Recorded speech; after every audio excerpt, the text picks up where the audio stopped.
Hey everyone, how's it going? Forrest here, again with another installment of my complete analysis of all of J.S. Bach's chorale harmonizations. Today we're looking at Ach, bleib bei uns, Herr, Jesu Christ, which translates to, Ah, Jesus Christ, with us abide. Now, something to note about this particular chorale, the text has been put in after, I guess, what's the word, posthumously. The chorale survived without text, but certain societies, I guess, agreed upon text to put that would likely be put in a chorale like this one. But that being said, still the title or the working title of the chorale doesn't really affect the analysis too much. This is a fairly straightforward chorale. Let's hop right into it. 3 sharps in the key signature. We start with A major. We end with A major. I'm going to hedge my bets and say we're in the key of A major. We then go to A, E, A, and C sharp. Another tonic triad, no need to reanalyze. Passing tone in the melody. Then we have G sharp, E, B, and E. It's 5-6, E major over G sharp. And then A, E, A, and C sharp. Very common introductory chord progression in the chorales, maybe even the most common chord progression. We then have F sharp, E, A, and A. I reckon this E is a 7-6 suspension over the bass, and it's actually D, F sharp, A, and A, which is 4-6, D major, in first inversion. And I do believe this is where we go to D major, because we get these very interesting G naturals here, which kind of hit us by surprise. So D major in the key of D major is our tonic, so it now becomes 1-6. And then we have G, D, G, and B, which is our 4-chord G major, with a passing 7th in the alto. Then we have A, E, and C sharp. That's our 5-chord now, A major. And then we cadence in a perfect authentic cadence in the key of D major, D, A, F sharp, and D, tonic triad, root position. Next phrase ends with a perfect authentic cadence in the key of A, and I reckon we modulate straight away, right to the key of A major. D major is now our 4-chord. It was our way in. It's also our way out. It's cool when Bach does that. We then have A, E, and C sharp. That's our tonic triad, A major.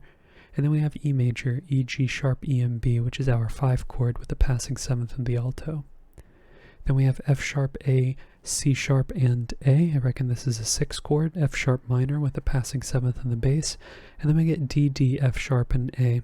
6 going to 4, kind of an unusual progression. 5, 6, 4 especially, kind of weird how we're it just doesn't seem like a very common progression that we encounter, but yeah, 6 going to 4. If a thirds progression is going to exist, that is when there is a third of distance in between the roots of 2 chords in progression or in sequence, or in series, I guess. Sequence has implications as a term in music, or at least this music.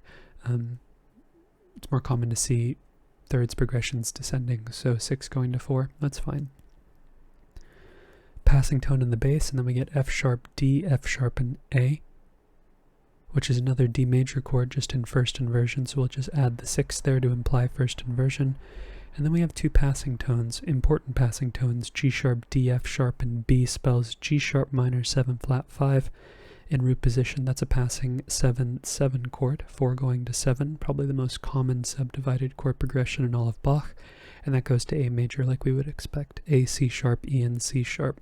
Tonic triad, root position, passing tone in the tenor before we get C sharp, A, E, and C sharp. That is the A major chord in first inversion, so we don't need to reiterate the Roman numeral. We'll just change the figured bass.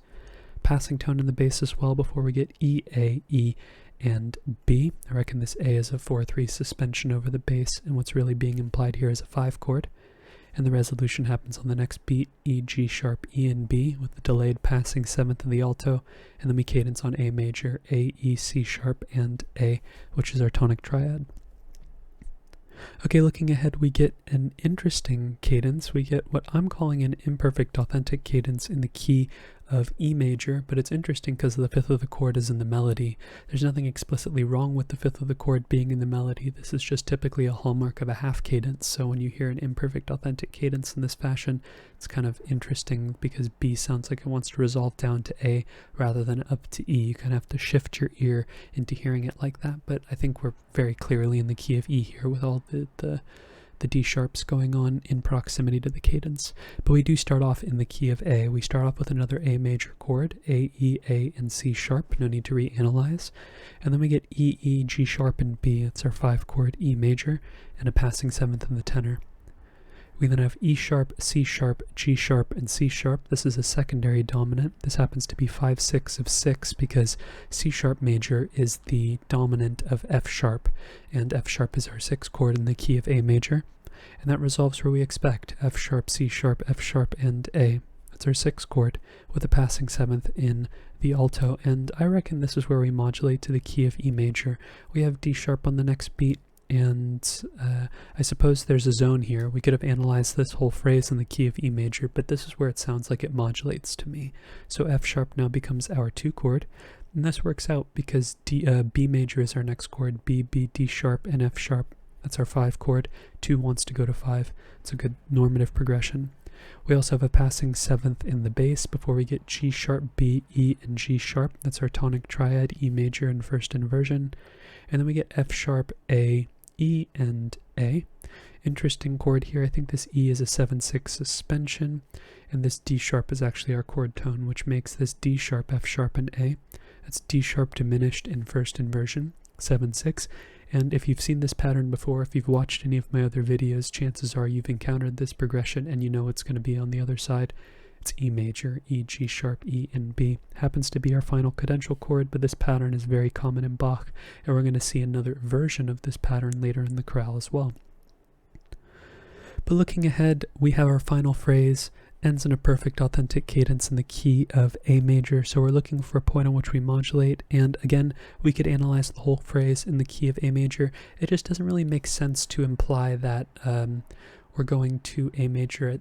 Actually, now that I say that, maybe there is an argument to be made that we start the phrase off in the key of A major, and this E is our 5, but I think when we have C sharp major as our next chord, there's nothing inherently A major-like about C sharp major, so I think the modulation is going to happen somewhere in this area here.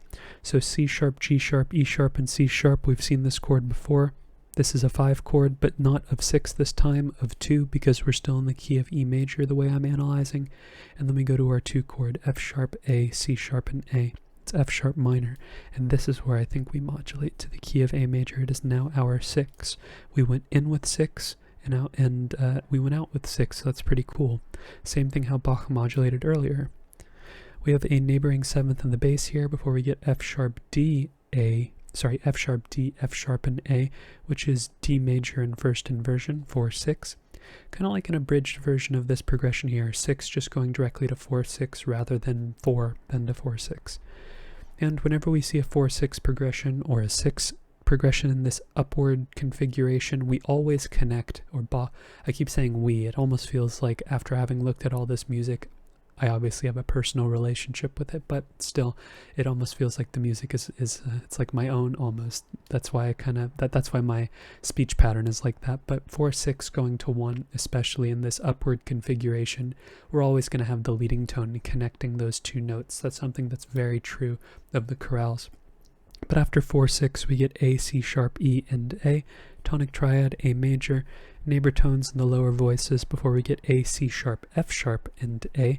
It's F sharp minor in first inversion, so we'll just mark that as 4/6. And then we have the interesting progression that's sort of akin to what happened at our last cadence. We have G sharp, B, G sharp, and B. Do you spot why this chord is really interesting? Bach doubled the leading tone, G sharp and G sharp, and there is an argument to be made that this is a double leading tone 7 chord that doesn't have the 5th, but actually I think this is an E major chord without the root. There's no E in this chord, but I do think this is a 5/6 chord, and the reason why I think this is a 5/6 chord is because of this particular type of progression we see. And I actually just want to go back and check and see if that's actually written correctly. It is. It's 2 G sharps and 2 Bs. So it's an unusual spelling. I would immediately, if I had not known about this progression, I would have immediately thought this was a 7 chord without the 5th, and that's how I would have reasoned it, because 4 voices are moving, therefore there's usually some type of subdivided chord progression happening here. But 7, 6, 5, 6, do you know what's on the other side of 5? It's 6. F sharp, A, and C sharp. We see another pattern of first inversion, then a first inversion chord, diatonic step below, then root position. 1, 7, 6, 1, 6, 6, 5, 6, 6. Or 4, 6, 3, 6, 4. This pattern we see all the time in Bach. The tonic and leading tone version of the progression is by far the most common, but we see it in different configurations, which is really, really cool. Okay, here we have C sharp, A, E, and C sharp. That's a tonic triad in first inversion with a passing tone in the bass, and then we get E, A, E, and B. Again, very similar to a cadence we had earlier, where we had a 4-3 suspension over the bass. It's this one right here, but we know that 5 is being implied. Neighbor tone in the melody here before we get E, G sharp, E, and B. There's the resolution with this delayed passing seventh, and then we cadence on A major, A, E, C sharp, and A, tonic triad, root position. And that is today's analysis. Fairly straightforward. This progression is definitely the unusual part of the chorale. If you know about the progressions that pop up in Bach, it's interesting that we have what I'm arguing to be a rootless triad. Typically we have fully voiced triads for the most part, or at least triads that are always voiced with the root. So it's interesting to see a chord that doesn't have a root, and a justifiable reason to argue that it doesn't have a root, like a very concrete reason. It might be the first time we've ever seen that. But with all that being said, if you're interested in following me along on my journey to analyze all of Bach's chorale harmonizations, feel free to subscribe to the channel, hit the notification icon. You could also like the video if you liked the video. It helps my videos get seen by more people. That means a bigger community and more discussion in the comments section. It's exactly what I want. But with that being said, thank you so much for watching the video and supporting the channel by doing so. I look forward to tomorrow's analysis, and I hope you take care.